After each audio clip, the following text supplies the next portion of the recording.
ಮೊನ್ನೆ ಸಿದ್ದರಾಮಯ್ಯ ಅಹಿಂದ ನಾಯಕರ dinner meeting ಆಯಿತು. ನಿನ್ನೆ ಡಿಸಿಎಂ ಡಿಕೆ ಶಿವಕುಮಾರ್ರಿಂದ ಡಿನ್ನರ್ ಮೀಟಿಂಗ್ ಆಗಿದೆ. ಈ ಡಿನ್ನರ್ ಮೀಟಿಂಗ್ನಲ್ಲಿ 40ಕ್ಕೂ ಹೆಚ್ಚು ಶಾಸಕರು ಭಾಗಿಯಾಗಿದ್ರು ಅನ್ನೋದರ ಮಾಹಿತಿ. 5ಕ್ಕೂ ಅಧಿಕ ಸಚಿವರು ಸೇರಿದಂತೆ ಆಪ್ತರು ಎಲ್ಲರೂ ಕೂಡ ಭಾಗಿಯಾಗಿದ್ರು. ಎಂಸಿ ಸುಧಾಕರ್, ಮಾಂಕಾಳ್ ವೈದ್ಯ, ಕೆಎಚ್ ಮುನಿಯಪ್ಪ, ಶರಣಪ್ರಕಾಶ್ ಪಾಟೀಲ್ ಸೇರಿ ಹಲವರು ಭಾಗಿಯಾಗಿದ್ರು. ಈ ಡಿನ್ನರ್ ಮೀಟಿಂಗ್ನಲ್ಲಿ ಸಿಎಂ ಬಣದವರಿಗೆ ಆಹ್ವಾನ ಕೊಡದೆ ಡಿಕೆಶಿ ಆಪ್ತರು ಮಾತ್ರ ಭಾಗಿಯಾಗಿದ್ರು. ಆಪ್ತರು ಯಾಕೆ ಭಾಗಿಯಾಗ್ತಾರೆ? ಒಗ್ಗಟ್ಟು ತೋರ್ಸೋಕೆ ಭಾಗಿಯಾಗ್ತಾರೆ. ಸಿಎಂ ಬಣದವ್ರಿಗೆ ಯಾಕೆ ಮೀಟಿಂಗ್ ಬರೆಸ್ತಾರೆ? ಅವ್ರ ಉದ್ದೇಶ ಇರೋದೇ ನಮ್ಮ ಸಂಖ್ಯೆ ಇಷ್ಟು ನಾವು ವೃದ್ಧಿಸ್ಕೊಂಡಿದ್ದೀವಿ, ನೀವು ನಮ್ಮ ಜೊತೆ ಆಟ ಆಡಬೇಡಿ, ನಮಗೂ ಇಂಥ ಡಿನ್ನರ್ಗಳನ್ನು ಮಾಡೋದಕ್ಕೆ ಬರುತ್ತೆ ಅಂತ ಹೇಳೋದಕ್ಕೆ. ಹೀಗಾಗಿ ಒಗ್ಗಟ್ಟು ವೃದ್ಧಿಯಾಗಿದೆ ಹಾಗೂ ತಂತ್ರಗಾರಿಕೆ ನಮಗೂ ಮಾಡೋಕ್ಕೆ ಬರುತ್ತೆ. ನಾವು ಸುಮ್ಮನೆ ಕೂತ್ಕೊಳ್ಳೋರಲ್ಲ, ನಾವು ಎಲ್ಲದಕ್ಕೂ ಸಿದ್ಧ ಅನ್ನೋ ಮೆಸೇಜನ್ನು ಡಿನ್ನರ್ ಮೀಟಿಂಗ್ನ ನೆಪದಲ್ಲಿ ಡಿ ಕೆ ಶಿವಕುಮಾರ್ ಬಣದವರು ಕೊಟ್ಟಿದ್ದಾರೆ. ಯಾಕೆ ಕ್ರೂಷಿಯಲ್ ಆಗುತ್ತೆ ಈ ಮೀಟಿಂಗು ಅಂದರೆ, ಯತೀಂದ್ರ ಸಿದ್ದರಾಮಯ್ಯ ಅವರು ತಮ್ಮ ರಾಜಕೀಯ ಪ್ರಸ್ತುತತೆಯನ್ನು ಪಡಿಸೋದಕ್ಕೋ ಅಥವಾ ಮುಂಚೆಯಿಂದ ರೆಡಿಯಾಗಿ ಬಂದಿದ್ರೋ, ಸಿ ಎಂ ಅಣತಿ ಇದ್ದು ಅವ್ರೇನಾದರೂ ಸ್ಟೇಟ್ಮೆಂಟ್ಗಳನ್ನು ಕೊಡ್ತಾ ಇದ್ದಾರೋ ಗೊತ್ತಿಲ್ಲ. ಬಟ್ ನಿನ್ನೆ ಮಧ್ಯಾಹ್ನ ಅವರು ಕೊಟ್ಟಂತಹ ಸ್ಟೇಟ್ಮೆಂಟ್ ರಾಜಕೀಯದಲ್ಲಿ ಹಲ್ಚಲ್ ಎಬ್ಬಿಸಿತ್ತು. ಡಿ ಕೆ ಶಿವ್ ಬಣದವ್ರಿಗೆ ಏನಾಗಿದೆ, ಕೈ ಕಟ್ಟಾಕ್ತಂಗೆ ಆಗ್ಬಿಟ್ಟಿದೆ. ಅವರಷ್ಟು ಮಾತಾಡ್ತಿದ್ದಾರೆ, ಪ್ರವೋಕ್ ಮಾಡ್ತಿದ್ದಾರೆ, ನಾವು ಸುಮ್ಮನಿರೋ ಕ್ಯಾಟಗರಿ ಅಲ್ಲ, ಆದರೂ ಡಿ ಕೆ ಶಿವಕುಮಾರ್ ಸುಮ್ಮನಿರಿ ಅಂತ ಹೇಳಿದ್ದಾರೆ. ಏನು ಮಾಡೋದು ಅಂತ ಗೊತ್ತಾಗ್ದಿಲ್ದಿರೋ ಸಂದರ್ಭದಲ್ಲಿ, ವಿಲ ಒದ್ದಾಡ್ತಿರೋ ಸಂದರ್ಭದಲ್ಲಿ ಒಟ್ಟಾಗಿ ಸೇರಿದ್ದಾರೆ. ಡೀಟೇಲ್ಸ್ ಕೊಡ್ತಾರೆ ದಿಲೀಪ್. ಈಗ ಊಟದ ನೆಪದಲ್ಲಿ ರಾಜಕೀಯ ನಾಯಕರು ಸೇರೋದು ಬೆಳಗಾವಿಯಲ್ಲಿ ನೋಡ್ತಾನೆ ಇದ್ದೀವಿ ನಾವು. ನಿನ್ನೆ ಆದಂತಹ ಈ ಸಭೆ ಅಥವಾ ಡಿನ್ನರ್ ಏನೇನು ವಿಚಾರಗಳನ್ನ ಚರ್ಚೆ ಮಾಡೋ ರೀತಿ ಆಯಿತು? ಮಮತಾ, ಏನಂತಂದರೆ ಪ್ರಮುಖವಾಗಿ ಬೆಳಗಾವಿಯಿಂದ 12 ಕಿಲೋಮೀಟರ್ ದೂರದಲ್ಲಿರ್ತಕ್ಕಂಥ ಒಂದು ಖಾಸಗಿ ರಿಸಾರ್ಟ್ನಲ್ಲಿ ಇವರೆಲ್ಲ ಸೇರಿರ್ತಾರೆ.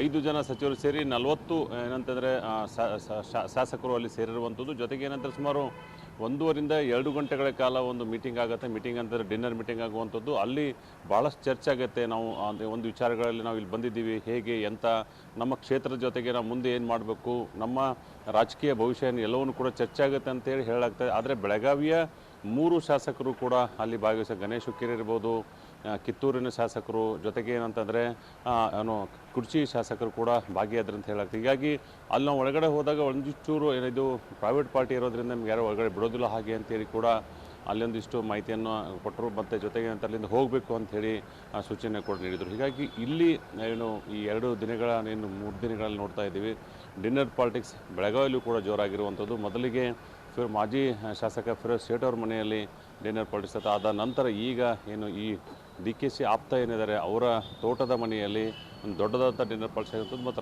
ತಡರಾತ್ರಿ ಸುಮಾರು 1 ಗಂಟೆವರೆಗೂ ಕೂಡ ಈ ಒಂದು ಊಟದ ವ್ಯವಸ್ಥೆ ಮಾಡಲಾಗಿತ್ತು. ಮಮತಾ, ಸಾಮಾನ್ಯವಾಗಿ ದಿಲೀಪ್, ಈಗ ಯಾರು ಹೋಸ್ಟ್ ಮಾಡ್ತಾರೆ ಅವರು ಊಟದ ವ್ಯವಸ್ಥೆ ಮಾಡೋದು ಸರಿ. ಬಟ್ ಡಿ ಕೆ ಸುರೇಶ್ ಅವರು ಎಲ್ಲರನ್ನ ಕರೆದು ಊಟ ಹಾಕಿಸ್ತಾರೆ ಯಾರ್ದೋ ಮನೆಯಲ್ಲಿ ಅಂದರೆ ಏನೇನು ತಲೆನಲ್ಲಿ ಇಟ್ಕೊಂಡು ಓಡಾಡ್ತಿದ್ದಾರೆ?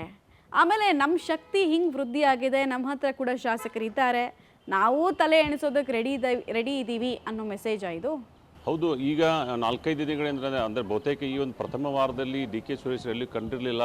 ನಿನ್ನೆ ಏನಂತಾರೆ, ಅಕಸ್ಮಾತಾಗಿ ಬೆಳಗಾವಿಗೆ ಕಂಡಂಥವ್ರು ಮತ್ತು ಬೆಳಗಾವಿ 2-3 ಖಾಸಗಿ ಹೋಟೆಲ್ಗಳಲ್ಲಿ ಒಂದಿಷ್ಟು ಆಪ್ತರನ್ನು ಕೂಡ ಭೇಟಿ ಆಗ್ತಾರೆ. ಜೊತೆಗೆ ಏನಂತಂದರೆ ನೀನೇನು ಡಿನ್ನರ್ ಮೀಟಿಂಗ್ ಫಿಕ್ಸ್ ಮಾಡಿದಲ್ಲ, ಅವರು ಏನು ಸುರೇಶ್ ಅವರಿಗೆ ಆಪ್ತಾ ಇರುವಂಥದ್ದು, ಮತ್ತು ಎಲ್ಲರೂ ಕೂಡ ಅಲ್ಲಿ ಬರಬೇಕು ಹಾಗೆ ಅಂತೇಳಿ ಒಂದು ಮೆಸೇಜನ್ನು ಕೂಡ ಕಳಿಸಿರ್ತಾರೆ. ಸಂಜೆ 7-8 ಗಂಟೆ ಹೊತ್ತಿಗೆ ಬಹುತೇಕ ಏನಂತಾರೆ ಒಂದು ಕಡೆ ಕ್ಯಾಬಿನೆಟ್ ಮೀಟಿಂಗ್ ಆಗ್ತಾ ಇರುತ್ತೆ. ಕ್ಯಾಬಿನೆಟ್ ಮುಕ್ತ ಇದ್ದಂಗೆ ಎಲ್ಲರೂ ಕೂಡ ಅಲ್ಲಿ ಧಾವಿಸಿರುವಂಥದ್ದು. ಮತ್ತು ಪ್ರತಿಯೊಬ್ಬರಿಗೂ ಕೂಡ ಒಂದು ಔತಣ ಕೂಟದ ವ್ಯವಸ್ಥೆಯನ್ನು ಮಾಡಲಾಗಿದೆ. ಜೊತೆಗೆ ಒಂದಿಷ್ಟು ಸೀರಿಯಸ್ ಆಗಿ ಡಿಸ್ಕಷನ್ ಆಗಿದೆ ಅಂತ ಹೇಳಲಾಗ್ತಾ ಇದೆ. ಆದರೆ ಯಾವ ಸಬ್ಜೆಕ್ಟ್ ಬಗ್ಗೆ ಏನೋ ಅಂತ ಕೂಡ ಹೊರಗಡೆ ಮಾಹಿತಿ ಬರ್ತಾ ಇಲ್ಲ.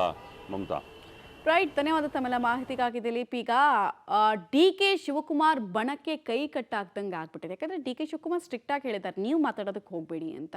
ಬಟ್ ಯತೀಂದ್ರ ಸಿದ್ದರಾಮಯ್ಯ ಮತ್ತು ಸಿದ್ದರಾಮಯ್ಯ ಬಣದವರು ಮಾತ್ರ ಭಾಳ ಆ್ಯಕ್ಟಿವ್ ಆಗಿ ಮಾತಾಡ್ತಾ ಇದ್ದಾರೆ. ಈ ಮಾತುಕತೆಗಳಿಂದ ಯಾರಿಗೆ ಲಾಭ ಆಗುತ್ತೆ, ಯಾರಿಗೆ ನಷ್ಟ ಆಗುತ್ತೆ ಅನ್ನೋದು ಇಂಪಾರ್ಟೆಂಟ್ ಅಲ್ಲ.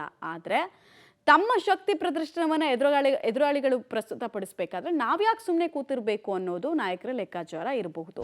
ಫಾರ್ ದ ಫಸ್ಟ್ ಟೈಮ್ 40 ಶಾಸಕರನ್ನ ಗುಡ್ಡೆ ಹಾಕೊಂಡು ಊಟ ಮಾಡಿರೋದು ಇತ್ತೀಚಿನ ದಿನಗಳಲ್ಲಿ.